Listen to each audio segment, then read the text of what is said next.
Welcome to our YouTube channel. आज का जो हमारा टॉपिक है वो है गज़ लॉ की एप्लीकेशन। और इससे पहले हम एक एप्लीकेशन में डिस्कस कर चुका हूँ आपसे एक वीडियो में, इससे पहली वाली।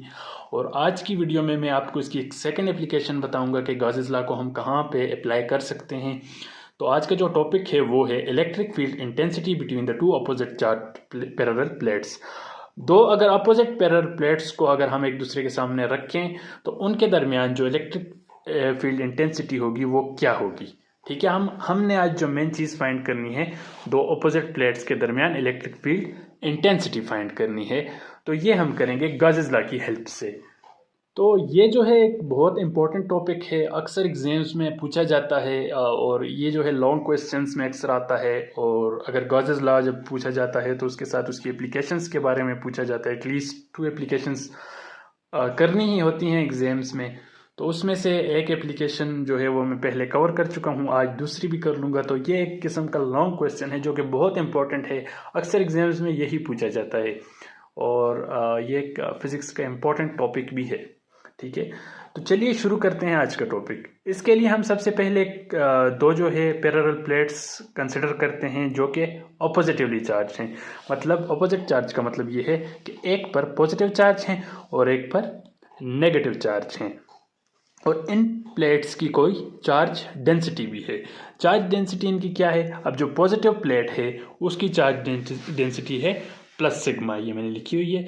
इसी तरह जो नेगेटिव प्लेट है इसकी जो चार्ज डेंसिटी है वो क्या है? Negative sigma. ठीक है, अब हमने करना क्या है, हमने जो है इलेक्ट्रिक फील्ड इंटेंसिटी फाइंड करनी है इन दोनों के दरमियान। ठीक है, आज का जो मेन हमारा मकसद है इस टॉपिक का वो इलेक्ट्रिक फील्ड इंटेंसिटी फाइंड करनी है। तो इलेक्ट्रिक फील्ड इंटेंसिटी फाइंड करने के लिए हम एक बॉक्स कंसिडर करते हैं इन दो पैरेलल प्लेट्स के दरमियान। अब देखें, ये एक पॉजिटिव चार्ज है तो हमेशा पॉजिटिव चार्ज से क्या होती हैं, उसके अराउंड फील्ड होती है। और वो फील्ड जो है हम किससे रिप्रेजेंट करते हैं? इलेक्ट्रिक फील्ड लाइंस से रिप्रेजेंट करते हैं। वो फील्ड लाइंस हमेशा जो है पॉजिटिव से क्या होती हैं? इमर्ज होती हैं और नेगेटिव चार्ज पर आके वो जो है टर्मिनेट होती हैं। देखें, यहाँ से एक फील्ड लाइन इमिट हो रही है और यहाँ पे टर्मिनेट हो रही है। इसी तरह ये पॉजिटिव जो प्लेट है इससे इस पर जो चार्जेस हैं इससे फील्ड लाइंस निकल रही हैं और यहाँ पे नेगेटिव प्लेट पे ये टर्मिनेट हो रही हैं।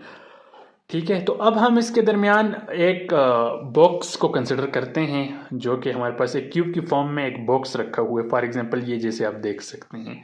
ठीक है, अब यहाँ पे इलेक्ट्रिक फील्ड आप देख सकते हैं, इलेक्ट्रिक फील्ड की डायरेक्शन ये वाली है। अब ये बॉक्स है, इसके 6 साइड्स हैं। ठीक है, अब 6 साइड्स हैं तो आपको जैसे कि पता है जो एरिया होता है हमारे पास, कोई भी एरिया, फॉर एग्जांपल ये एक एरिया है, एरिया वेक्टर है, इसकी जो डायरेक्शन होगी वो हमेशा क्या होगी? नॉर्मल टू द सरफेस होगी। ठीक है, ये जो सरफेस एरिया है ना, इसके जो डायरेक्शन है ये इसके नॉर्मल होगी। इसी तरह अब ये बॉक्स है। ठीक है, इस बॉक्स को हमने क्या कर दिया? इस इलेक्ट्रिक फील्ड में प्लेस कर दिया। जब प्लेस कर दिया, अब इस बॉक्स के 6 साइड हैं। इधर हम कंसिडर कर देते हैं, एक साइड सी है, एक बी है, पी है। इसी तरह इसके 3 साइड्स जो हैं और भी हैं, क्योंकि एक क्यूब है, क्यूब के आपके पास 6 साइड्स होते हैं। तो उस नमा ये एक बॉक्स रखा हुआ है इस इलेक्ट्रिक फील्ड में। अब देखें, इसकी जो डायरेक्शन होगी, अब मैं इसको तो दोबारा बना देता हूँ नीचे इस बॉक्स को, कि आपको थोड़ा अंडरस्टैंड कर सकें आप इजीली। ठीक है, ये मैंने जो है बॉक्स बना दिया यही वाला। अब इसके 6 साइड हैं, एक साइड ये आ गया। ठीक है, इसी तरह एक साइड जो है इसका ये वाला आ गया, ये इसकी डायरेक्शन हो गई। इस एरिया की डायरेक्शन ये हो जाएगी। अपर जो है इसकी डायरेक्शन ये हो जाएगी और जो लोअर एरिया है इसकी डायरेक्शन ये होगी। और जो ये फ्रंट है, ये देखें फ्रंट है यहाँ से ये वाला, इसकी डायरेक्शन ये हो जाएगी। और ये जो बैक वाला है एरिया ही हम समझ लेते हैं, क्योंकि इसका एक साइड है तो उसकी जो डायरेक्शन होगी वो बैकवर्ड होगी। अब इसकी 6 साइड्स आ गई हैं इस जो बॉक्स हमने प्लेस किया हुआ है इस इलेक्ट्रिक फील्ड में। ठीक है, दो पैरेलल प्लेट्स के दरमियान। इसको हम कह सकते हैं कि हमने क्या कर दिया, एक गॉसियन सरफेस को इलेक्ट्रिक फील्ड लाइंस में प्लेस कर दिया। अब इसके दरमियान क्या होता है? इसके दरमियान तो वैक्यूम होता है। ठीक है, दोनों प्लेट्स के दरमियान क्या है? वैक्यूम है, और इसमें हमने बैक बॉक्स प्लेस कर दिया। अब हम देखेंगे हर साइड से कितना फ्लक्स प्रोड्यूस हो रहा है। सबसे पहले ये फ्रंट साइड है। ठीक है, ये वाला जो है सबसे पहले ये वाला फ्रंट साइड है, ये वाला जो है ये ये इसका फ्रंट साइड है। सबसे पहले देखते हैं कि इसमें इससे यहाँ पर क्या फ्लक्स है, ठीक है। अब जो फ्लक्स यहाँ पर होगा, देखें ये वाला फ्रंट, इलेक्ट्रिक फील्ड की डायरेक्शन क्या है, इलेक्ट्रिक फील्ड की डायरेक्शन आप देख सकते हैं ये है, नीचे की तरफ है। और ये जो फ्रंट साइड है ये इसकी डायरेक्शन बिल्कुल इसके परपेंडिकुलर आएगी इस तरह, ठीक है। इसकी जो डायरेक्शन है वो परपेंडिकुलर है। अब 3D शेप है तो मैं आपको समझा रहा हूँ, जैसे ये मैंने मार्कर रखा हुआ है पेन, तो इसी तरह इसकी डायरेक्शन है और इलेक्ट्रिक फील्ड की डायरेक्शन ये है। तो ये आपस में जो एंगल बना रहे हैं वो क्या बना रहे हैं, 90 का, ठीक है। तो फ्लक्स थ्रू जो ये वाला फ्रंट साइड है उसके थ्रू जो फ्लक्स आएगा वो हमारे पास आएगा EA cos 90, क्योंकि फ्लक्स हमारे पास किस चीज़ के इक्वल होता है, फ्लक्स EA cos 90 के इक्वल होता है। तो जो है cos थीटा के इक्वल होता है। तो यहाँ पे एंगल 90 का बन रहा है तो मैंने 90 पुट कर दिया है, जगह कम होने की वजह से पहले ही मैंने लिख लिया इधर। तो इसी तरह जो फ्लक्स रियर फेस हो गया, इसके बैक साइड, ये वाला फ्रंट था तो इसका जो बैक है फेस वो ये वाला है जो कि बैक साइड पे है, ठीक है। ये वाला फेस, ये बैक वाला। अब यहाँ पे भी आप देख सकते हैं वही 90 का इलेक्ट्रिक फील्ड्स की डायरेक्शन ये है और यहाँ पे एंगल क्या बन रहा है, 90 का एंगल बन रहा है, 90 का एंगल बन रहा है। तो ये मैंने लिख लिया EA cos 90, ये बैक साइड के लिए आ गया। क्योंकि एक जो क्यूब होता है या बॉक्स होता है तो उसके 6 साइड्स होते हैं, तो सब के लिए हम फ्लक्स फाइंड करेंगे, उसको सम करेंगे। इसी तरह फ्लक्स टू लेफ्ट फेस, अब ये वाला क्या है, लेफ्ट फेस है, बी जो है, बी जो है लेफ्ट फेस है ये। अब यहाँ पे देखें तो यहाँ पे भी इलेक्ट्रिक फील्ड की डायरेक्शन क्या है, ये है, और लेफ्ट फेस की डायरेक्शन ये है। तो एंगल क्या बन गया, एक दूसरे के परपेंडिकुलर आ गया, 90 का एंगल।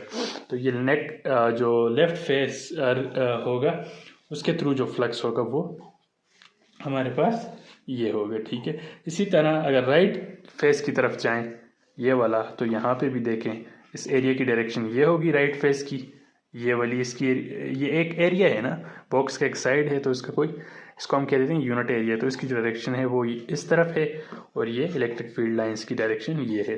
तो ये भी एक दूसरे के परपेंडिकुलर ही आ गई, परपेंडिकुलर आ गई। तो यहाँ पे मैंने लिख दिया EA cos 90।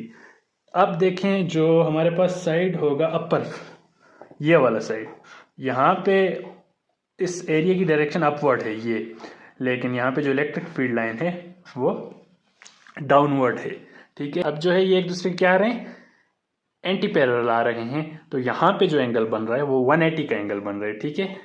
ये एक दूसरे के अपोजिट जा रहे हैं तो एंगल जो है वो 180 का बन रहा है, ठीक है। ये इनकी डायरेक्शन ये है। अब ये एंगल क्या है, 180 डिग्री है, 180 का एंगल है। तो हमारे पास जो ये वाला फ्लक्स होगा, जो अपर फेस या ऊपर वाला जो साइड होगा, उससे जो फ्लक्स हमारे पास प्रोड्यूस होगा वो ये होगा EA cos 180 डिग्री।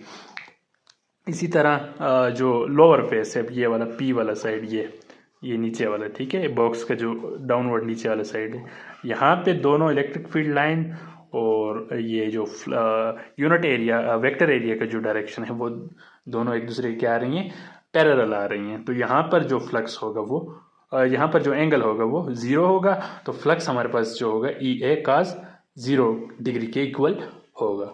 अब जब हम इनको ऐड करें तो हमारे पास सिर्फ एक ही चीज़ इसमें से बचेगी, बाकी सब 0 हो जाएंगे, क्योंकि cos 90 हमारे पास किस चीज़ के इक्वल होता है, cos 90 हमेशा इक्वल होता है 0 के, और cos 0 किस चीज़ के इक्वल होता है, 1 के। तो ये 0 के इक्वल, ये भी 0 के इक्वल, ये भी 0 के इक्वल, ये भी 0 के इक्वल। अब देखें यहाँ पे cos 180 जो फील्ड लाइन और एरिया की डायरेक्शन बन रही थी वो एक दूसरे के ऑपोजिट एंटी पैरेलल आ रहे थे, ठीक है। जैसे ये देखें यहाँ पे ये अपर वाले साइड, ये वाला जो साइड है जिसके लिए मैंने ये लिखा हुआ है, तो ये जो था बॉक्स का एरिया जो था उसकी डायरेक्शन अपवर्ड थी, फील्ड लाइंस की डायरेक्शन डाउनवर्ड थी। लेकिन आप देख सकते हैं कि यहाँ पे ऊपर कोई इलेक्ट्रिक फील्ड भी नहीं है, ठीक है। ये बॉक्स मैंने जहाँ पर रखा हुआ है इसके ऊपर कोई इलेक्ट्रिक फील्ड नहीं है, यहाँ पे कोई इलेक्ट्रिक फील्ड अप्लाई नहीं हो रही है यहाँ पे, इसीलिए यहाँ पे जो है इलेक्ट्रिक फील्ड 0 है, ठीक है। इस वाले केस में ये जो है फ्रंट, ये अपर वाले साइड के लिए जो फ्लक्स है यहाँ पे क्या है, E इक्वल टू 0 है। और cos 180 किस चीज़ के इक्वल होता है, cos 180 -1 के इक्वल होता है, तो उससे जो है ये 0 आ गया। इसी तरह cos 0 जो है लोअर केस के लिए वो तो cos 0 1 के इक्वल होता है, तो ये चीज़ बच जाएगी। तो यहाँ से जो टोटल फ्लक्स हमारे पास आया एक बॉक्स पर वो किस चीज़ के इक्वल आया, E के। इसको हम इक्वेशन 2 कह देते हैं। इक्वेशन 1 हमारे पास किस चीज़ के इक्वल है, charge is equal to sigma A, और ये इक्वेशन 2 है। अब अगर हम गाज़िस लॉ को अप्लाई करें तो गाज़िस लॉ हमारे पास किस चीज़ के इक्वल है, total flux through close surface is equal to the total charge enclose by the surface divided by permittivity of free space. ये मैंने लिख लिया। इसको हम इक्वेशन 3 कह देते हैं। अब जब हम इन इक्वेशंस को क्या करें, सब्स्टिट्यूट करें, और हमारे पास जो रिजल्ट आएगा, देखें फ्लक्स हमारे पास किस चीज़ के इक्वल है, ई ए के इक्वल है। इसी तरह चार्ज किस चीज़ के इक्वल है, सिग्मा ए के इक्वल है। तो यहाँ से हमारे पास ये चीज़ आ जाएगी, ठीक है। जब हम इक्वेशन 1 को और 2 को 3 में पुट करें तो इससे हमारे पास ये आ जाएगा। अब देखें यहाँ से एरिया जो है इसके साथ कैंसिल हो जाएगा, तो एक ही चीज़ बचेगी, E is equal to sigma divided by permittivity of free space, ठीक है। तो अब इलेक्ट्रिक फील्ड इंटेंसिटी हमारे पास जो दो प्लेट्स के दरमियान होगी, पैरेलल प्लेट्स के दरमियान, वो क्या होगी, वो ये होगी, ठीक है। ये इलेक्ट्रिक फील्ड इंटेंसिटी आएगी।